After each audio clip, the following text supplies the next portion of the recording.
Welcome to the Global Investor Podcast, a show that focuses on helping foreign investors enter the lucrative U.S. real estate market. Host Charles Carillo combines decades of real estate investing experience with a professional background in international banking to interview experts in all areas of U.S. real estate investing. Now, here's your host, Charles Carillo. Welcome to another episode of the Global Investors Podcast. I'm your host, Charles Carillo. Today we have Shawn DiMartile. He began real estate investing by liquidating his 401k to purchase a 32-unit apartment building. And in just 2 years, he was able to triple the value of that asset and sell it. Shawn has syndicated his first property in 2021, a 150-unit multifamily complex. And then 2 months later, syndicated a 145-unit complex. He was then able to quit his full-time job as an air traffic controller and is now a full-time multifamily investor with over 300 units, a boutique hotel, and several Airbnbs. So thank you so much for coming on the show. Thank you so much for having me on the show. I really appreciate the opportunity, man. So tell us about a little bit about yourself personally and professionally prior to getting involved in real estate investing and with your W-2. Sure. So really the story starts when I was in college, joined in the United States Navy to become an air traffic controller. I served in the Navy for 5 years. And when I got out of the Navy, I got hired by the FAA here in Southern California, doing approach and departure control for John Wayne, Long Beach, Torrance, Fullerton, Los Alamitos Airport. I started making good money doing that and really wanted to invest this money. Like I already had that mindset that I wanted to invest. I just didn't know what in. And years ago, about 5-6 years ago, maybe even longer than that, an old buddy of mine who was in real estate told me I should listen to the Bigger Pockets podcast, which really was the catalyst that started it all. I mean, I started getting obsessed with that, listened to every single episode, read every single book that I ever heard of. And I really gravitated towards multifamily because, all of the metrics made sense to me and why it was more scalable and all that. So I got hyper-focused on that. And that was my first investment in real estate was actually a 32-unit apartment complex before I even owned my own home. Oh, really? Yeah. Awesome. Very cool. So when you were learning more about, you went on Bigger Pockets, you were learning more about multifamily investing. And then when you actually made your first real estate investment and, tell us about the whole process for that, like how you found the deal and then kind of how you financed it and everything like that. So this deal, I partnered with 5 other people in order to get this deal. And this was a deal in Indiana. So it was an out-of-state investment. It was in Greenwood, Indiana. And we decided to invest out of state just because it's much cheaper and we could actually afford to get a commercial size apartment. I mean, when we bought that thing, it was only like 1.2 million, I believe, for 32 units, which you can basically get a house or a duplex here in San Diego for that price. But anyways, I met these people from a couple people from my job. 2 of the guys I was air traffic controllers with, and we actually started a company together. And then, another guy I met at a real estate meetup, and then he brought in somebody. So it was kind of this mix of people that were all wanting to invest. In order to fund the deal, we all basically, pitched in our entire savings, and me and 2 other guys liquidated our 401ks in order to come up with more money. And we all just did a joint venture partnership on this 32 unit. So financing it, that was an uphill battle because this being our first deal and it being a heavy value add property, it wasn't technically stabilized when we bought it. I believe the occupancy was around 80%, something like that. So that took a while to convince the bank to lend us money. But ultimately, yes, we were able to get it done. And, that's really when the journey started. There was a lot of learning lessons there because it was a 1963 vintage property with all kinds of issues. But yeah. Yeah, that sounds like a quite the project. So just backing up a second here, you talked about the financing, and the financing issue, as it sounds, was a problem because of you were lacking on the experience portion. Is that correct? Yeah. Did you to get them to allow you to move forward with this project and for them to fund it? How did you have to do it? I imagine you had to bring in a third-party property manager that was pretty experienced in that area to kind of sell the bank on, hey, this is who's going to run it and stuff like that. Is that correct? Yeah, it was partially that. So we ended up getting a local bank to lend us the money for it. But really what we ended up doing is bringing in a guy that had multifamily experience, commercial multifamily properties in order to satisfy some of that experience. Yeah. But even then they were really wanting us to spell out the business plan in hyper detail. Early on, they were looking for quotes and all sorts of things to really nail down what we were going to do. And really once they got a solid understanding of our plan and they agreed with it and they eventually lent us the money. I believe we had, 75% leverage on that property. So I just feel like it took like, an extra month of convincing ultimately. But like, yeah, we did have to bring in a third guy that had some experience. Okay. Yeah. So you had to actually bring on a partner for experience, because I've seen it with new investors go both ways, where sometimes just bringing in a professional third-party manager, they will check off that box, let's just say, of the experience portion. But you guys did both ways. You had the manager, and then also you had someone on your team. So that really made it a slam dunk there. I imagine there wasn't any issues on their end. So let's talk about, when you're talking about this heavy value add, can you go into some of the issues you had? And I mean, I would say that probably financing with that local bank was probably the best way, because financing with local banks is great in properties like this, because there's no prepayment penalty, and it's easier for them to like believe in your business plan, because they're local usually to exactly where the property is. Yeah. So, the biggest issues though that we faced with this property was the lack of maintenance upkeep, the deferred maintenance that was there. So we bought the property was in a great neighborhood. I would say that we probably bought the worst property in the best neighborhood.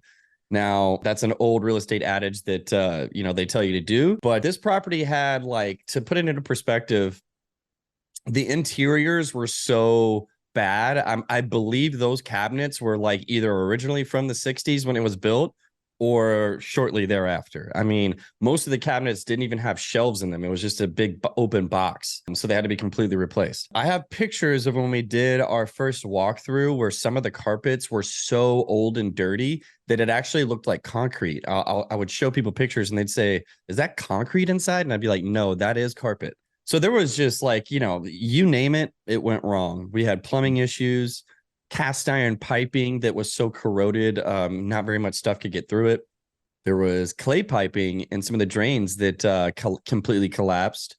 The plumbing issues were expounded and even worse because there weren't any clean outs for them to be able to come, for a plumber to be able to come by and easily drain out blockages. So we had to get those installed. Wow. So that was like really like the biggest, problems we had with the business plan was unexpected maintenance. Another big item that really killed us was the air conditioners.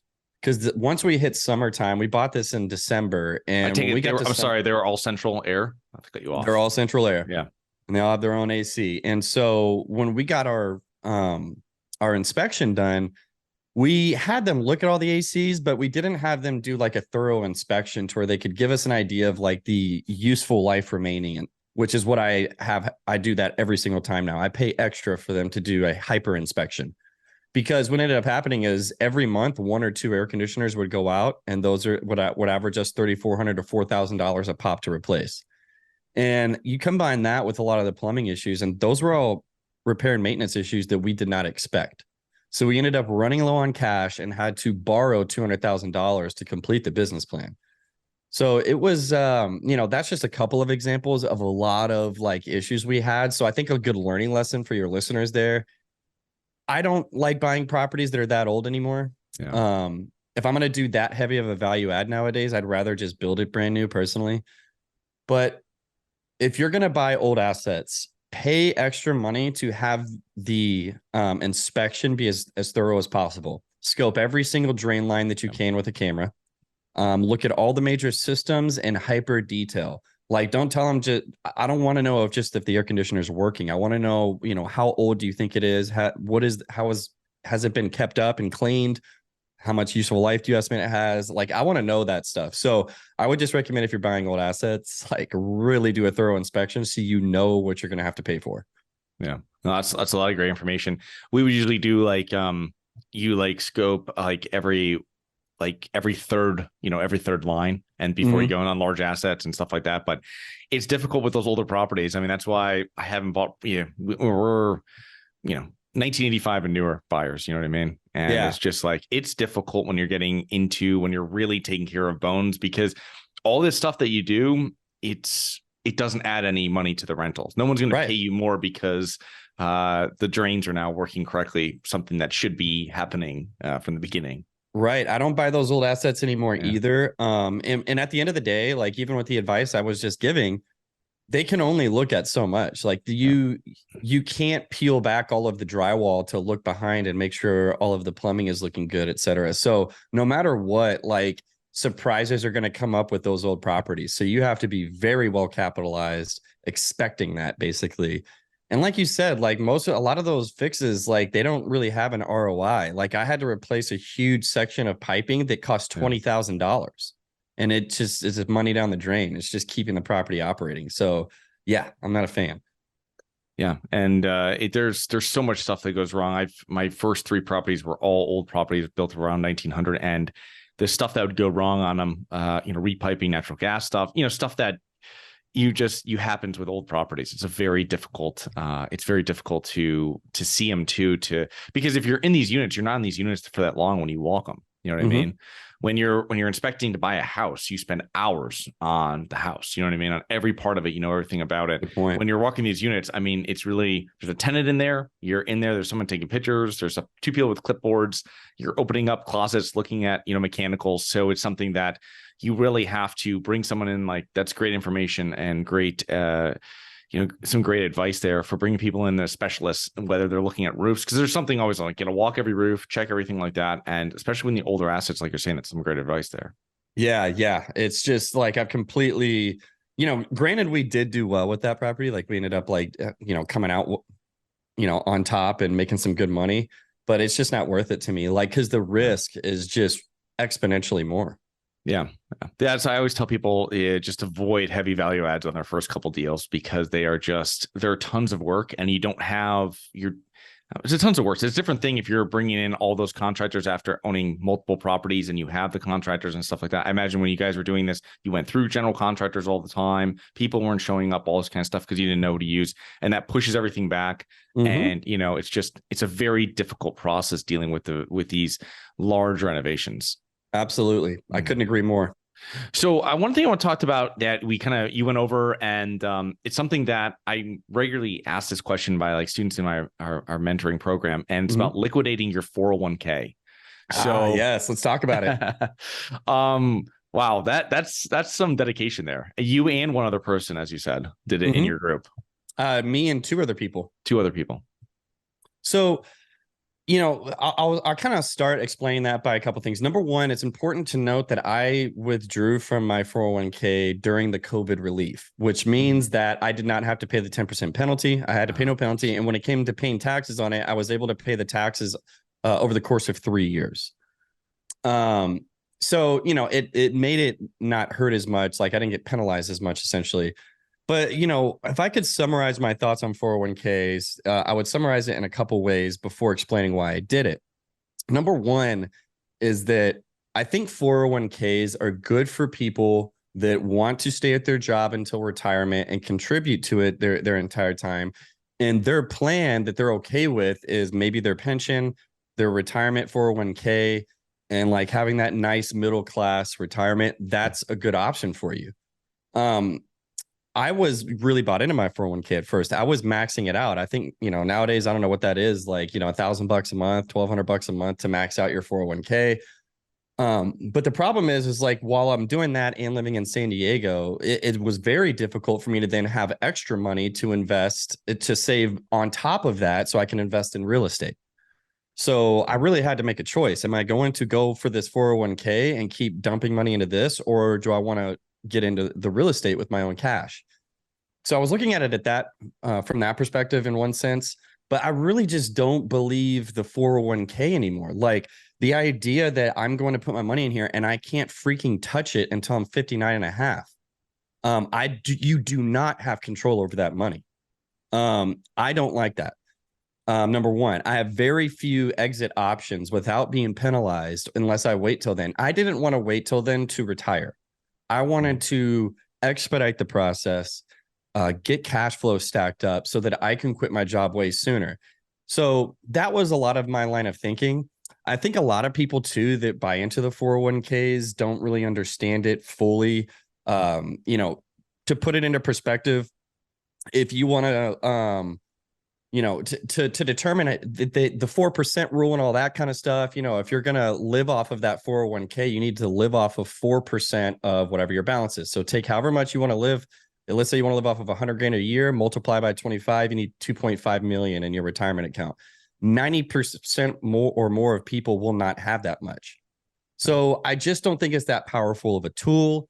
I get that your employer will match it and it's quote unquote free money. But I mean, sure, if you're going to stay at your job until you're 65, go for it. But for me, yeah, that was my line of thinking. We all liquidated our 401ks. I didn't have to pay that penalty, which definitely helped. But I was able to quit my job last year. So I think it worked. Yeah, that's fantastic. I think the other thing too is that people that have the 401ks have no idea what it's invested into and have no idea about the returns, because I see people and they're, they have these like target date funds and stuff like that. And people in their 20s have their money in it. And I'm like, it's extremely conservative. And I'm like, and then it's why people have less than $100,000 in it or something like in that in their 30s or something. And I mean, you've got to put a ton of money into that thing to get it up to like what you're talking about. Yeah. I mean, and for most people, it's not even, you can't, because there's a certain amount that you can contribute to your 401k. You can max it out, but they will only let you put so much in there. And then it's just, you're investing in the stock market for one. So you're investing in index funds. So as you get closer to retirement, you're supposed to start transitioning those towards more of a balance of bonds, et cetera. That way you don't like get your retirement account wiped out by 50% if the stock market crashes a year before you're supposed to retire. And I think a lot of people just like don't factor that in when they're doing their calculations on, I think I'm going to have this much at retirement. Well, did you take into account that you're going to take some out of the S&P 500? And the list goes on. But at the end of the day, a 401k is a nest egg that slowly depletes.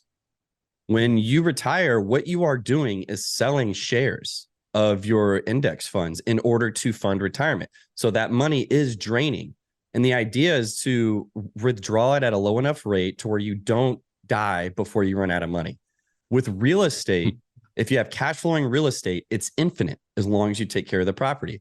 In fact, as time goes on, you get richer and you get more income because rents are going up, property values are going up. So it's the exact opposite of a 401k.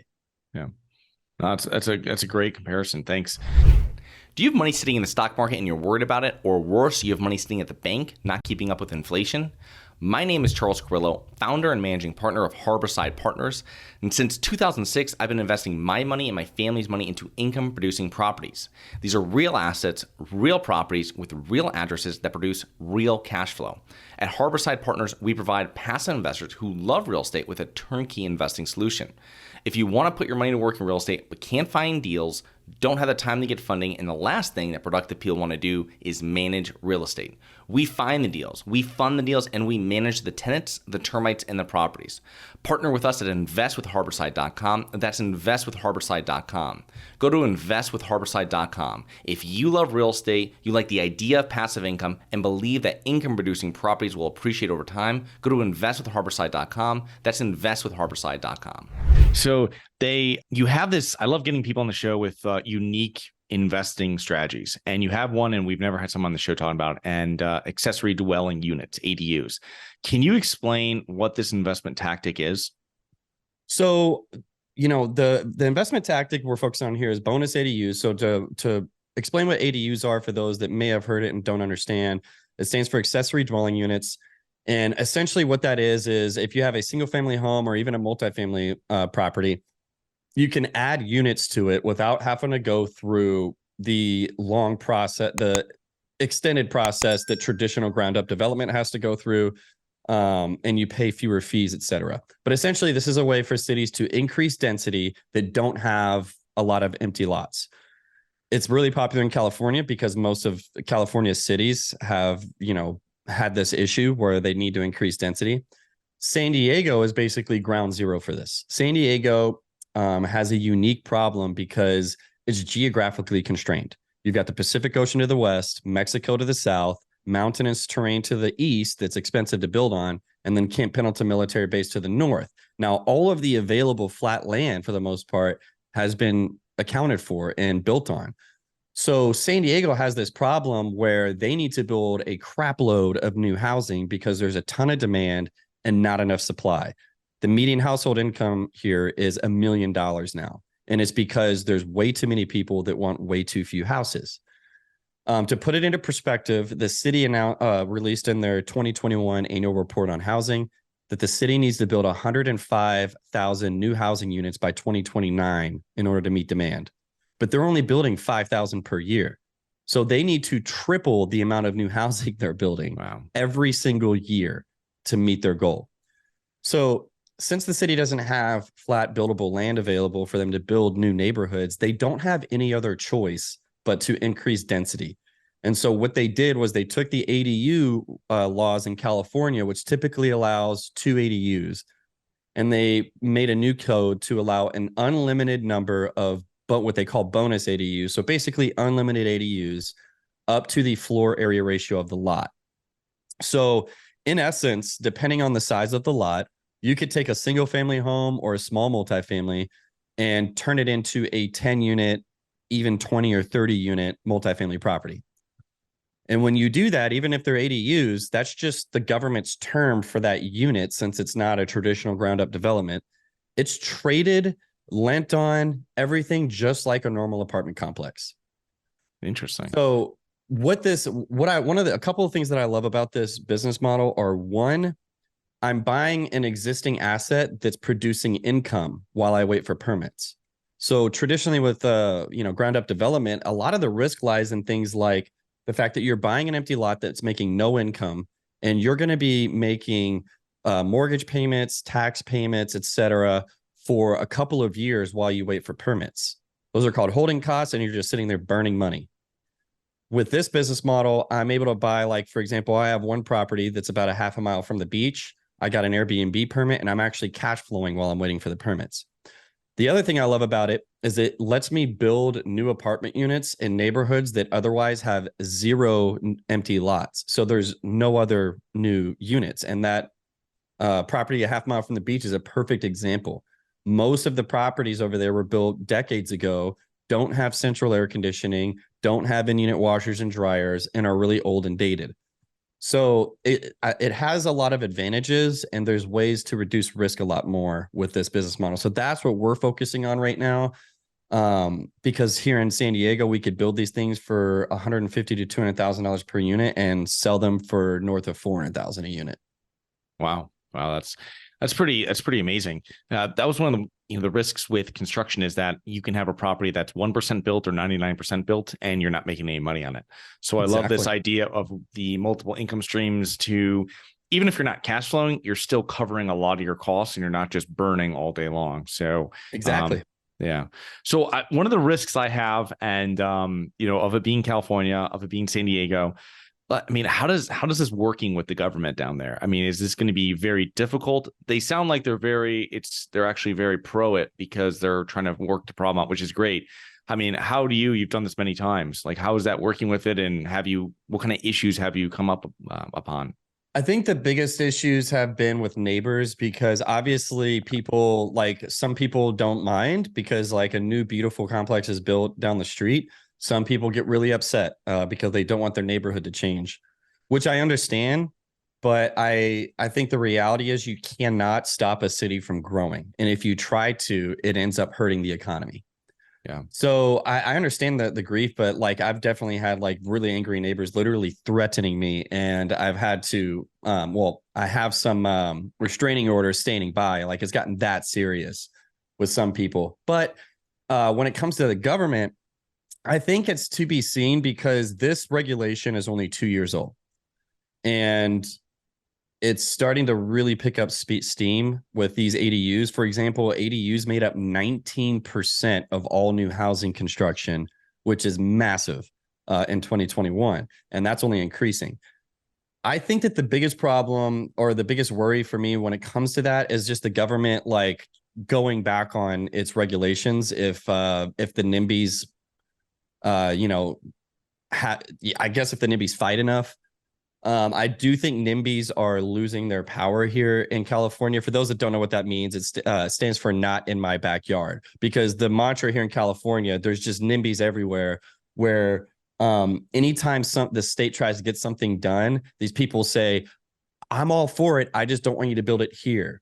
And a perfect example is a neighbor that called me about my place a half mile from the beach, and she said, I don't give a crap, why don't you build it east? I don't want it in my neighborhood. And that's a perfect example of a NIMBY. Yeah. In fact, the governor said NIMBYs are destroying our state. in an interview with the San Francisco Chronicle. So like, it's been a huge issue. I think that the city is, or the state is finally like telling these people like, no, like we're not going to let your voice ruin this plan to build new housing. But outside of that, I mean, I don't have a lot of worries because it's been put into law. It's in the municipal code. And anytime you have something that's been written into law like that, it takes time to either reverse it or stop it. So I think for the foreseeable future, this is a really safe and effective strategy. So when you're looking for possible properties to do for ADUs, I mean, what are you looking for when you're filtering these properties? What is something that shows that this is going to be a very favorable property for this tactic? So a couple of things. Number one, it has to lie within a transit priority area, which is a map that the city's put on their website. And it's essentially any lot that's within a half a mile of major public transportation, whether that be the bus route or a trolley route. Because the idea is because there's no parking requirements for these ADU properties. And so the idea is if it's close enough to public transportation, it at least gives people an option to utilize that. So it has to be within a TPA to even qualify for this program. So that's number one. Number two, I like to look for lots that are 7,000 square feet or bigger, and also RM zoned, residential multifamily zoned. So the RM zoning is important because that allows for greater density. If there's usually like RM-1, and then it goes up to like -3 something, but basically the higher RM zoning, the more density you could have. And then let's see, the 7,000 square foot lot is another big one because that's just kind of our minimum due to the fact that we want there to be, 10 units or more when this thing is all said and done. And we found that lots of that size make it, generally that gives us a good chance of hitting those numbers. Right. Some other criteria are, alleyway access, just because it makes it easier to do the construction and cheaper. It also reduces your setbacks. We like a small house on a big lot because sometimes you might have an 8,000 square foot lot. Well, if there's a big 2,500 square foot house, 2-story house that's sitting dead middle of it, you can't really build in front of it or behind it.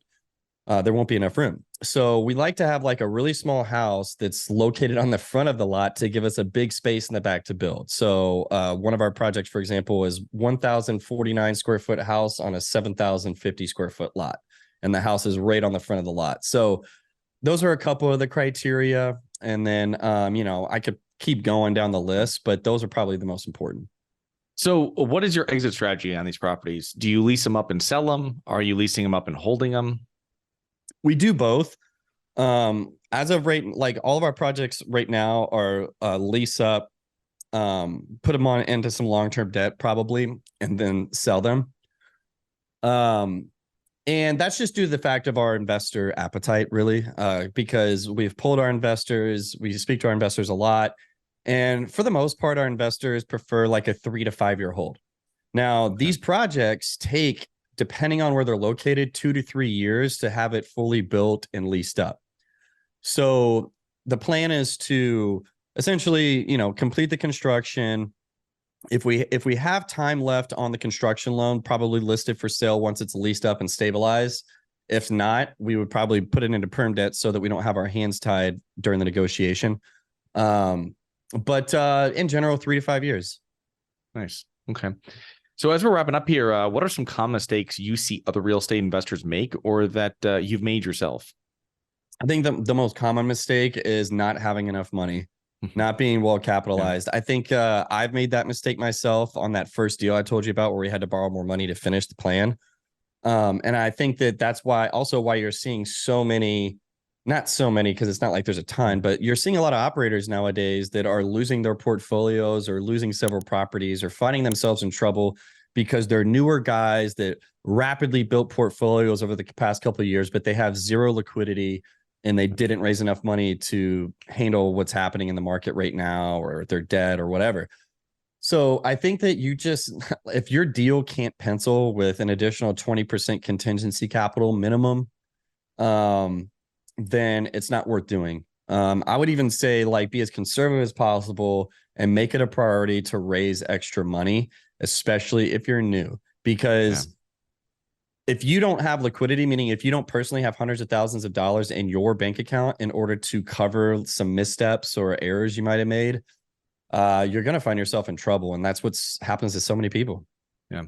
No, I read this online a lot too, is that you'll have people that first time buying properties and they're having issues just coming up with a down payment. And that's like that's just like a huge red flag because you don't have reserves. No one ever thinks about the reserves.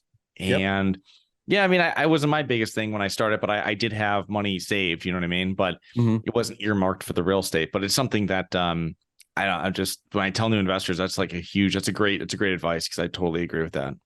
Yeah, I think it's number one, man. Like I've even seen like with my mentor who has, 8,000 apartment units, I've seen him like have an issue that came up on one of his properties and he just used his own money, like over $100,000 to fund it. And then he's just going to reimburse himself whenever the property is sold. This is why whenever you're getting these commercial loans, the banks want to see usually 10% liquidity post-close. For your properties, these commercial properties. And the reason why is because you're supposed to be the person that if something goes wrong can make up the difference. And I think that having that standard for yourself or even improving upon that is a good strategy. Yeah. On our first syndication deal years back, we were financing some of the repairs. And, we had to float that, it was like $100,000, had to float that before getting the money back from lenders. So it's, I think it's the one thing that really, if you have holding power in real estate, you'll make money. The problem is that people just go in and they're, real estate investors love debt and they just get in there and they are very tight. And that's where issues happen. You know what I mean? Whereas if you're very well capitalized, you can just write a check and fix the problem. Exactly. So what are some of the main factors that have contributed to your success over the years? I think number one is getting a really good mentor. I was able to secure a really good one-on-one mentor that, like, if I didn't have him, there's no question I wouldn't have been able to do those two really big syndications back to back. He co-sponsored those deals with me. His experience helped me raise the money that I was able to raise. So that has to be really emphasized as number one. And I really recommend anyone listening, if you want to expedite your path to progress, highly recommend getting a mentor.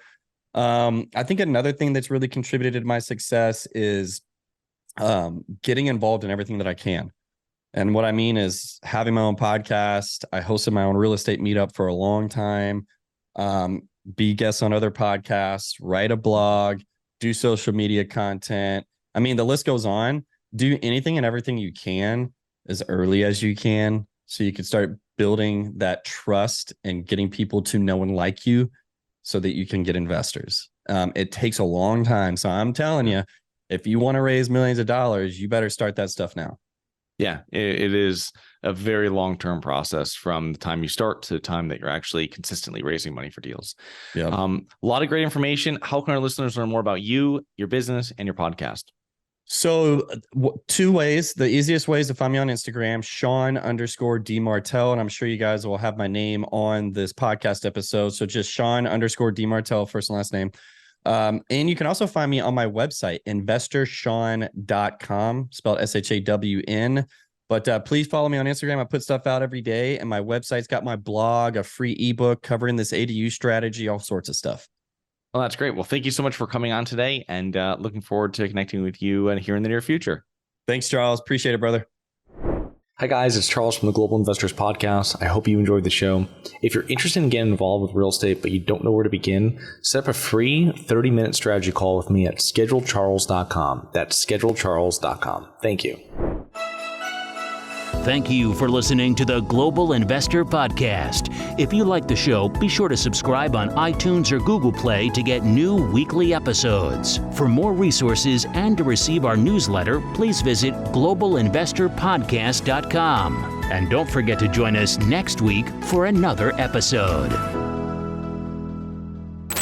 Nothing in this episode should be considered specific, personal, or professional advice. Any investment opportunities mentioned on this podcast are limited to accredited investors. Any investments will only be made with proper disclosure, subscription documentation, and are subject to all applicable laws. Please consult an appropriate tax, legal, real estate, financial, or business professional for individualized advice. Opinions of guests are their own. Information is not guaranteed. All investment strategies have the potential for profit or loss. The host is operating on behalf of Syndication Superstars LLC exclusively.